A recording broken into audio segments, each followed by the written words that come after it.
송은재TV 시작합니다.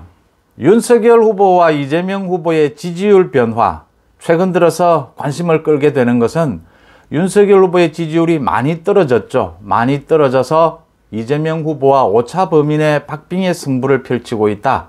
반등세가 지난주부터 보이기 시작했는데 앞으로 추세가 어떻게 될 것이냐, 이 부분에 관심이 굉장히 높기 때문에 지지율 변화가 어떻게 되느냐, 지난 10일에서 11일 전국 1002명을 대상으로 여론조사업체인 PNR이 ARS 조사를 한 결과입니다.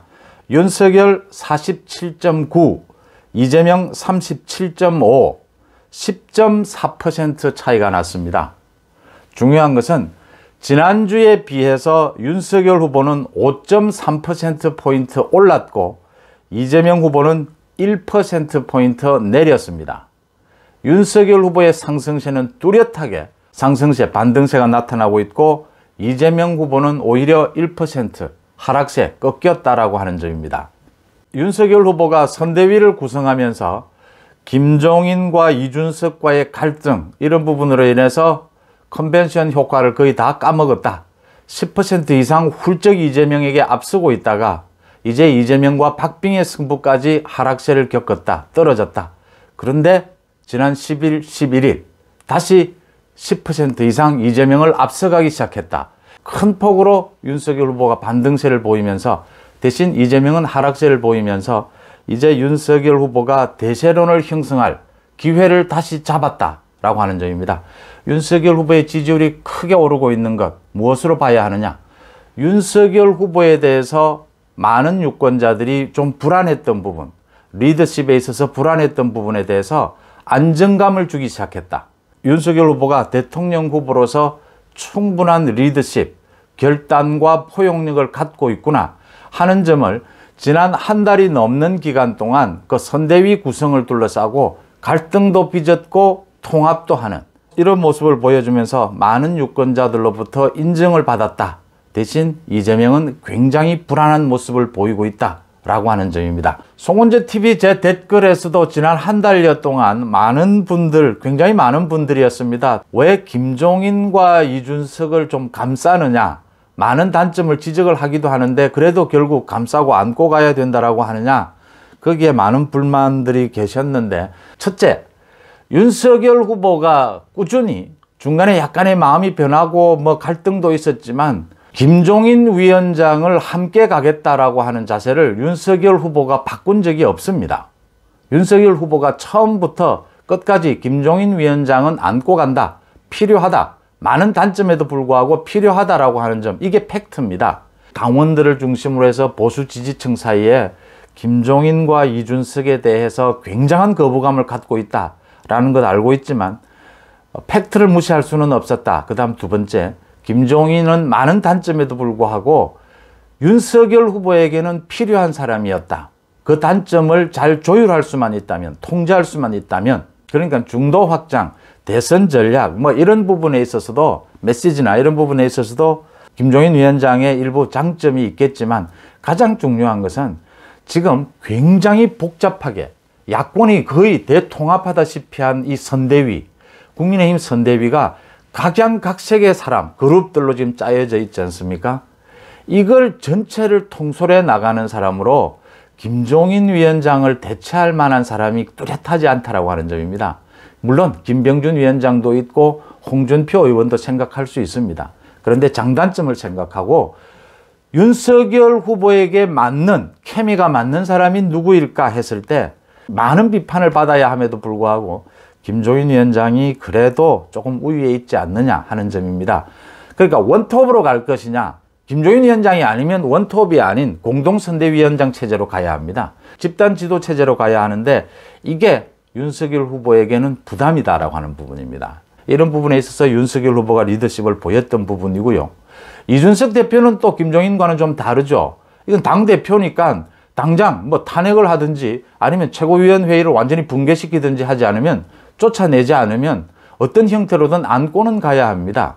홍보본부장 일을 맡고 있는데 김종인의 독선과 마찬가지로 이준석도 자기 정치를 한다라고 하는 결정적인 결점들을 가지고 있죠. 윤석열 후보가 이걸 앞으로 어떻게 통제, 통할해 가느냐. 김종인 위원장이 예상했던 대로 내각제를 예상하는 그런 개헌, 민주당과의 통합정부 이런 이야기를 했을 때도 윤석열 후보가 단칼에 그것은 선거가 끝나고 난 뒤에 협치는 하게 될 텐데 어떤 형태의 협치를 하게 될 것인지 어떤 형태의 정계 개편이 될 것인지는 선거가 끝나고 난 뒤에 자연스럽게 정리될 것이다 라고 윤석열 후보가 조율을 해줬고요. 결국은 모든 게 대선 후보의 의견으로 갈 수밖에 없다. 많이들 걱정하시는 그 이준석 부분도 말이죠. 이 이준석 부분도 윤석열 후보가 잘 조율해 가고 있다. 청년층을 만날 때는 이준석 후보를 좀 같이 동행하고 조금 앞세우기도 하지만 또 다른 부분에서는 이준석을 과감하게 제외하기도 하고 이렇게 조율해 가고 있다. 이제는 김한길 위원장도 오늘 사무실을 꾸렸고 김병준 위원장도 활발하게 활동을 하고 있으면서 이렇게 전체적인 견제와 균형 윤석열 후보가 잘 하고 있으면서 안정감을 보이게 되면서 윤석열 후보의 지지율이 오르고 있다.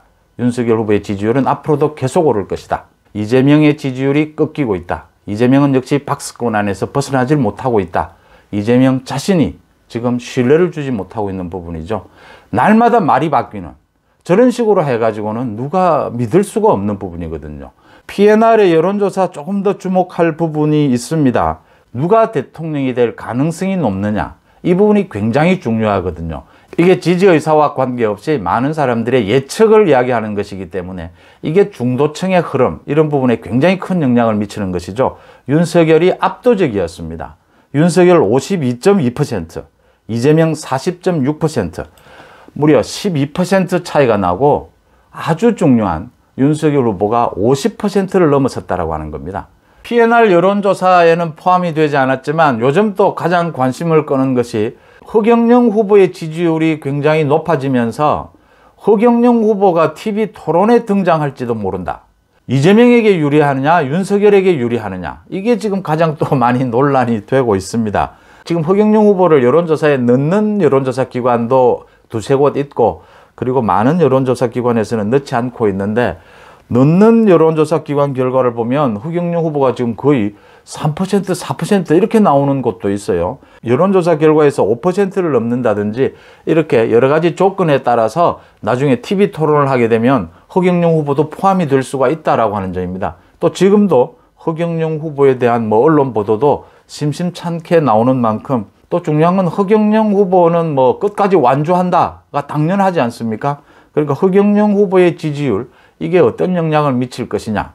서로 간에 서로 유리하다, 불리하다 이야기를 합니다. 그러니까 윤석열 후보 쪽에서는 허경영 후보가 대표적인 포퓰리즘 아니냐. 이재명의 포퓰리즘과 겹치기 때문에 허경영의 지지율이 올라가고 허경영과 같이 토론하게 되면 이재명에게 불리할 것이다. 이렇게 얘기를 하고 이재명 후보 측에서는 아니다. 허경영 후보의 지지층이 노년층이 많다. 그래서 윤석열 후보의 지지율을 갉아먹는 것이 아니냐. 이렇게 서로 유불리에 대한 이야기를 하고 있습니다. 지금 허경영 후보의 지지율이 저렇게 막 뛰고 있는 것은 청년층 일부, 중도층에서 허경영에 대한 관심. 그래서 지금은 허경영 후보가 주로 이재명 후보만 공격하고 있습니다. 윤석열 후보는 거의 공격하지 않아요. 예를 들어서 자신은 어르신에게 매달 150만 원 가량 지원을 해야 된다라고 하는데 지금 이재명 후보를 보면 10만 원 언저리 밖에 되지 않는다. 그렇게 불효하는 자세가 되겠느냐 이렇게 호통을 치고 이재명을 주로 공격을 해요. 이런 점에서는 이재명에게 불리하다. 윤석열 후보의 지지층과 겹치지 않느냐라고 하는데 이미 허경영 후보의 지지층은 그게 1%든 2%든 이미 윤석열 후보 지지와는 분리되어 있는 부분이고 굳건하게 10% 이상 앞서가고 있다라고 하는 점입니다. 현재 선거운동 기간 중에는 어쨌든 허경영 후보가 이재명을 집중적으로 공격하고 있는 만큼 이재명에게 오히려 불리하지 않느냐 이렇게 보입니다. 최근 들어서 본격적으로 핵심만 이야기하면 대구와 광주죠. 윤석열 후보도 광주로의 진출, 광주에서 지지율을 20% 이상 받을 수 있느냐. 이재명의 경우에는 대구에서 30% 가까이 지지율을 받을 수 있느냐. 이런 부분이 앞으로 윤석열 후보가 이제 대세론을 구축할 수 있느냐. 저는 이 부분도 윤석열 후보가 유리한 국면이다 이렇게 보입니다. 이게 유리한 게 윤석열 후보는 김종인, 김병준, 김한길 이런 소위 삼김체제라고 하죠. 이걸 다 포용하고 자신이 조율하면서 자신의 리더십으로 이걸 끌고 가는 형국이지 않습니까? 근데 이재명은 지금 자신이 대선 후보가 이렇게 원톱으로 나서서 북치고 장구치고를 하고 있습니다. 중도와 상대 진영으로의 침투에 있어서 누가 유리한가라는 걸 보시면 지금 윤석열 후보는 말을 크게 바꾸지 않습니다. 광주로의 진출 이 표현이 좋지 않겠습니까? 이런 부분들은 김종인, 김병준, 김한길까지 맡겨놓을 수 있는 겁니다. 역할 분담을 할 수가 있는 거죠. 근데 이재명은 자신이 기존의 지지층도 지켜야 하고 이제 적진까지 뛰어들어야 되는, 대구까지 뛰어들어야 되니까 말이 정반대로 바뀌게 되는 겁니다. 날마다 그러지 않아도 다른 부분에 있어서도 말이 다 바뀌고 있는데 지금 이런 부분에 있어서도 말이 다 바뀔 수밖에 없는 겁니다. 자신이 북치고 장구치고를 다 해야 되니까요.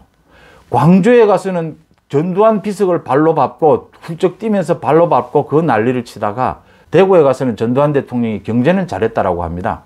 상대 지지층에 대한 침투도 이재명이 불리해질 수밖에 없다. 그래서 지지율은 더 벌어질 수 있을 것이다. 대세론을 형성할 수 있을 것이냐. 송은재TV 마칩니다. 고맙습니다.